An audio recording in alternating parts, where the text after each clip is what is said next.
Selamat pagi, senang sekali saya Rosmi Rahma kembali menjumpai Anda dalam program Redaksi 33. Kami akan menyajikan informasi penting untuk Anda dan berikut di antaranya.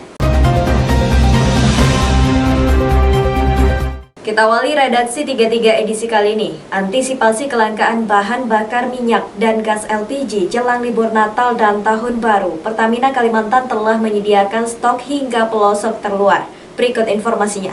Jelang libur Natal dan Tahun Baru, Pertamina lakukan langkah-langkah antisipasi agar tidak terjadi kelangkaan stok bahan bakar minyak dan kelangkaan gas LPG. Diprediksi jumlah konsumsi bahan bakar minyak jenis premium akan mengalami kenaikan sebesar 1% dari jumlah kebutuhan harian 2.930 kiloliter.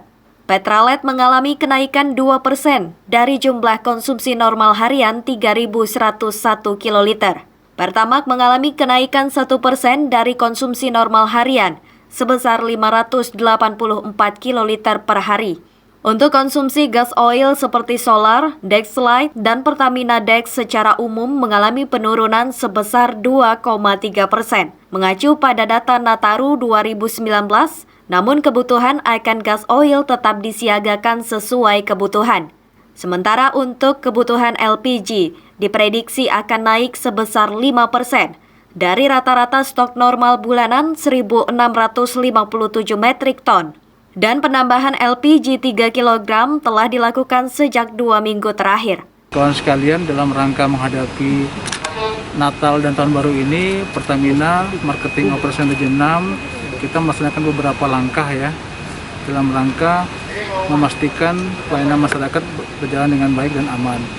Yang pertama, kita sudah bentuk Satgas ya dari mulai tanggal 7 Desember kemarin. Insya Allah kita akan laksanakan sampai dengan tanggal 10 Januari. Intinya Satgas ini adalah untuk memastikan pelayanan kita ke masyarakat itu bisa dilayani dengan baik, lancar, dan dalam level yang diharapkan. Ya, kemudian berikutnya lagi kita juga berkoordinasi dengan instansi terkait ya, kepolisian, Pemda, LLAJR, Dinas Perhubungan untuk memastikan layanan kita berjalan dengan baik. Kemudian angkutan kita, mobil tangki ya, merah putih ataupun biru putih ini bisa jalan ke lokasi-lokasi dengan aman. Kemudian yang lainnya lagi kita mempersiapkan SPBU maupun lembaga penyalur kita lainnya supaya kondisi-kondisi tertentu ya, jalur wisata, kemudian poros-poros utama seperti Balikpapan Samarinda, kemudian Samarinda ke Berau itu aman ya. Jadi sehingga SPBU kita ada. Nah, kita mensiagakan semua SPBU yang ada di jalur utama tersebut tetap tersedia BBM-nya.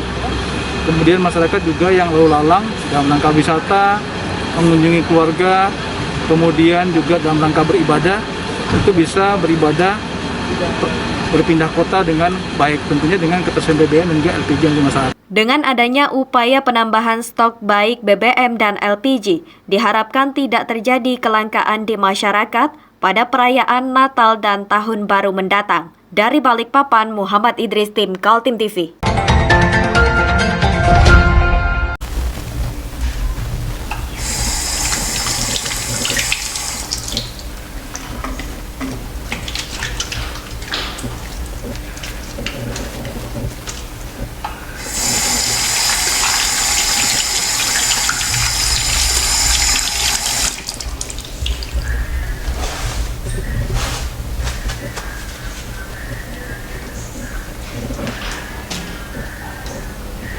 Meskipun di rumah saja, kita tetap selalu menjaga kesehatan, cuci tangan, menggunakan hand sanitizer. Ingat, mulailah dari diri sendiri. Musyawarah Wilayah Partai Amanat Nasional Kalimantan berhasil menetapkan 1 orang nahkoda baru untuk memimpin partai 5 tahun ke depan. Sigit Wibowo dipilih secara bulat oleh tim formatur menggantikan Darlis Patalongi yang telah mengemban amanat selama 10 tahun. Suasana pandemi COVID-19 terasa dalam hajatan musyawarah wilayah Partai Amanat Nasional yang digelar di Ballroom Hotel Aston Samarinda. Peserta dibatasi hanya 50 orang di dalam ruang, sementara para simpatisan bisa menyaksikan secara virtual. Ketua Dewan Pengurus Pusat Zulkifli Hasan yang mengumumkan terpilihnya Sigit Wibowo menggantikan Darlis Patalongi. Sistem pemilihan ketua setelah melewati masa pendaftaran calon formatur di tingkat wilayah yang kemudian dibawa ke pengurus pusat. Bersama dengan Sigit Wibowo sebagai ketua DPW PAN Kaltim yang juga ketua tim formatur, didampingi Baharudin Demu dan Sofyan Jafar. Pesaing Sigit yakni Erwin Isharudin didaulat menjadi Majelis Pertimbangan Partai. Pertama begini, ini kan keputusan DPP dan memang musyul itu berbeda dari musyul-musyul sebelumnya. Kalau untuk tahun 2020 ini memang yang menentukan tim formatur dan ketua terpilih itu DPP. Nah, sebagai kader, selaku kader harus menghormati dan tunduk kepada apa yang diputuskan oleh DPP. Nah, begitu. Jadi ya ini keputusan DPP dan dihormati. Tidak boleh ada satupun kader di PAN, di Kaltim ini tidak tunduk kepada aturan yang sudah diputuskan oleh DPP. Harapannya Bang, setelah terpilihnya Sigit? Harapannya, pertama ini kan kalau harapannya insya Allah kami bersama dengan ketua terpilih ini kan pasti bahu-membahu. Bekerja sama dalam rangka untuk meningkatkan perolehan suara PAN di Kaltim. Dan saya kira insya Allah ya target kami harus naik. Sejumlah harapan muncul dari para kader-kader PAN, diantaranya berharap Sigit Wibowo yang kini Wakil Ketua DPRD Kaltim mampu menjadi lokomotif partai ke arah perubahan yang lebih baik. Selamat atas terpilihnya saudaraku Sigit Wibowo SE. Insya Allah tidak ada arah pemerintah dia akan menjadi ketua DPRD Kaltim.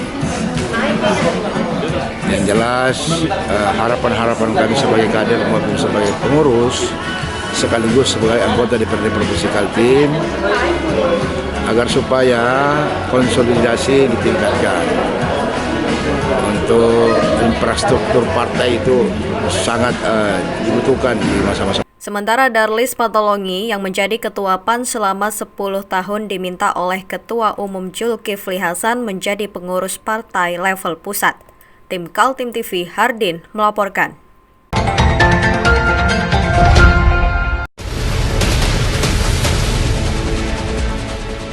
Mari kita memerangi virus corona dengan mematuhi imbauan pemerintah. Stay at home.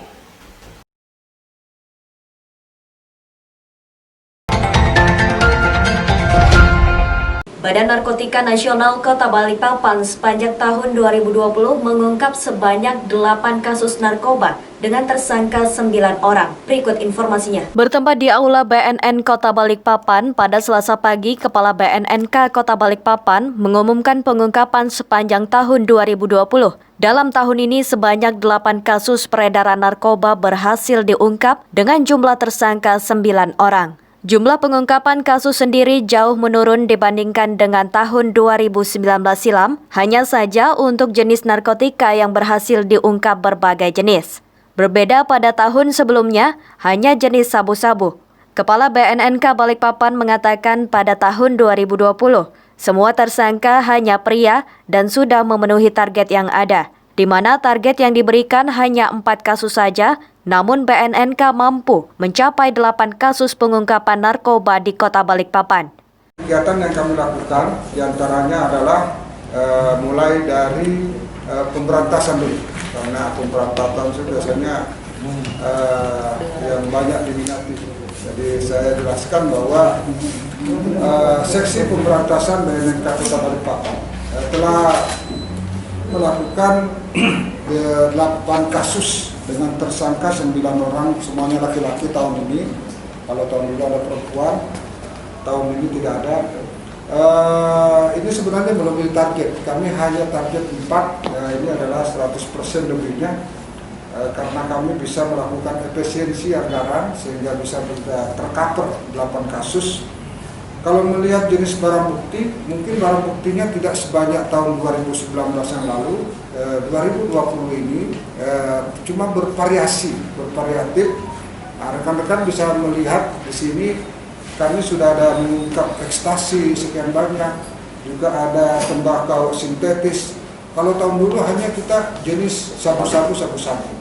Keberhasilan BNNK Balikpapan tidak lepas dari kerjasamanya antara pihak kepolisian lainnya, termasuk masyarakat, untuk bersama memberantas peredaran narkoba. Dari Balikpapan, Muhammad Idris, tim Kaltim TV.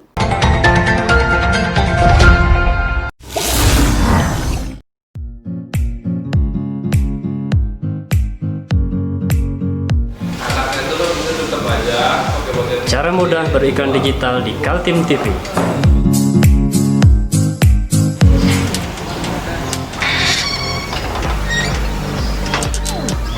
Yang pertama, jadilah sahabat Kaltim TV.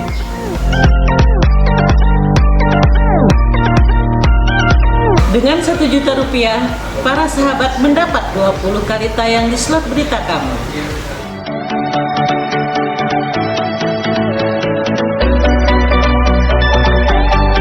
Dengan 20 detik dapat menjangkau 20.000 penonton. Anda beruntung karena mendapat kesempatan perdana dari kami. Ayo jadilah sahabat Kaltim TV.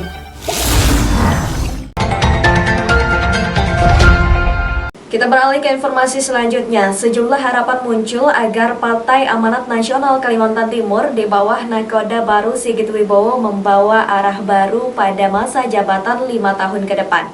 Agenda-agenda politik menuju pemilu 2024 dipersiapkan, terutama menyiapkan infrastruktur partai hingga tingkat RT. Musyawarah wilayah DPW PAN Kaltim sudah selesai digelar setelah 4 formatur ditambah 1 unsur DPP PAN mengadakan rapat. Akhirnya salah satu anggota formatur, Sigit Wibowo, terpilih menahkodai partai berlambang matahari terbit itu. Sigit Wibowo kelahiran Balikpapan 4 September 1977. Aktivis yang lama berkecimpung di non-government organization itu saat ini duduk menjadi wakil ketua DPRD Kaltim dari daerah pemilihan Balikpapan. Ya tentu saja kami berharap pengurus baru bisa senantiasa meningkatkan solidaritasnya sama kader, kemudian kepeduliannya kepada masyarakat sebagaimana apa yang disampaikan oleh ketua umum tadi, agar teman-teman menempatkan bahwa berpolitik itu adalah untuk kegiatan sosial kemasyarakatan. Jadi mudah-mudahan itu dipegang teguh sehingga semua kader bisa berpolitik melalui Partai Amanat Nasional dengan baik, tanpa melupakan amanah masyarakat, amanah rakyat, gitu ya. Baik yang duduk di legislatif maupun yang menjadi pengurus partai di semua tingkatan. Partai Amanat Nasional menempatkan 5 wakilnya di DPRD Kaltim sehingga berhak atas 1 kursi pimpinan. Partai ini pernah juga berjaya mengirim wakilnya ke DPR RI yakni Muhammad Yasin Kara pada periode tahun 2004 hingga 2009. Sigit Wibowo diharapkan mampu mengulang sukses menempatkan wakil PAN pada pemilu 2024. Dengan terpilihnya Pak Sigit ini harapannya seperti apa? Yang pertama ya kita ucapkan selamat atas terpilihnya saudaraku Sigit Wibowo SE. Insya Allah tidak ada hal perintah dia akan menjadi ketua DPRD Kaltim. Yang jelas harapan-harapan kami sebagai kader maupun sebagai pengurus sekaligus sebagai anggota DPRD Provinsi Kaltim agar supaya konsolidasi ditingkatkan. Untuk infrastruktur partai itu sangat dibutuhkan di masa-masa mendatang. Harap agar supaya itu pertama konsolidasi. Dia ketua terpilih ini harus lebih banyak turun ke lapangan, melihat perkembangan apa yang terjadi. Tim Kaltim TV melaporkan.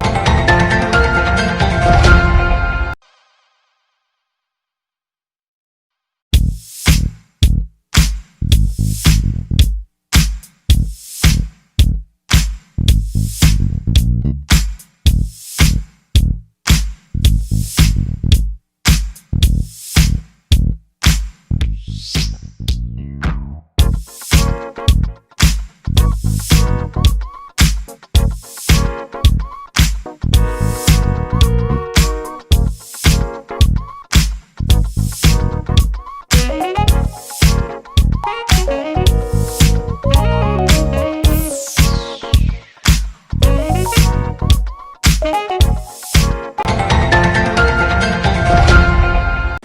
baru 2021 sudah di depan mata, tapi malam pergantian tahun kali ini tidak bisa dirayakan seperti tahun-tahun sebelumnya. Pemerintah dan Polri sepakat tidak ada kerumunan dalam malam pergantian tahun 2021. Tidak seperti tahun-tahun sebelumnya, di mana banyak keluarga sudah merencanakan liburan akhir tahun dengan mengunjungi tempat-tempat favorit bersama keluarga. Pada tahun ini, khususnya pada malam penutupan tahun, Gubernur bersama Polda Kaltim sudah sepakat tidak ada kerumunan karena berpotensi menjadi klaster penularan virus corona. Dari 10 kabupaten dan kota di Kalimantan Timur, kondisinya masih menunjukkan penularan virus yang mengkhawatirkan. Kota-kota itu adalah Samarinda dan Kutai Kartanegara yang masih tergolong paling gawat. Disusul Kutai Timur, Balikpapan, Bontang, dan Berau. Nyaris tak ada lagi kabupaten dan kota aman dari penularan virus di Kalimantan Timur. Untuk pengamanan tahun baru Pak, seperti apa? Kita pasti amankan. Kalau tahun baru kan ini kan agenda nasional, agenda tahunan ya. Kita akan melaksanakan operasi lilin biasanya. Operasi lilin dalam rangka menghadapi pengamanan Natal dan tahun baru. Itu kalau kemungkinan biasanya ini kan Pak ya, seperti yang terjadi tahun-tahun, pasti ada kerumunan di tepian. Ya, ini kan Pak Gubernur dan mengeluarkan edaran tuh nggak ada kerumunan.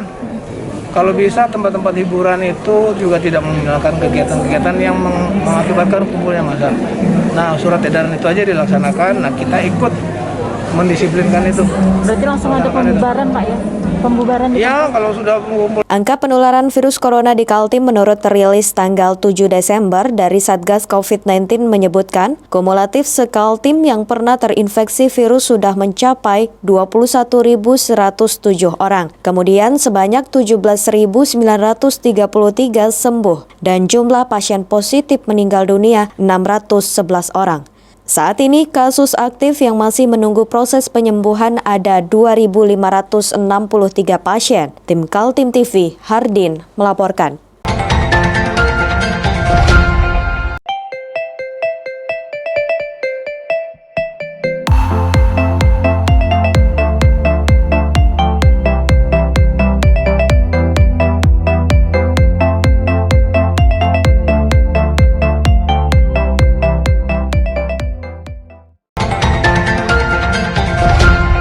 Demikian redaksi 33 edisi kali ini. Informasi lainnya dapat Anda simak melalui situs website kami www.kaltim.tv, channel YouTube dan fanpage Facebook Kaltim TV. Jangan lupa untuk selalu patuhi protokol kesehatan. Saya Rosmi Rahma bersama kerabat kerja yang bertugas pamit undur diri. Selamat pagi, selamat beraktivitas dan sampai jumpa.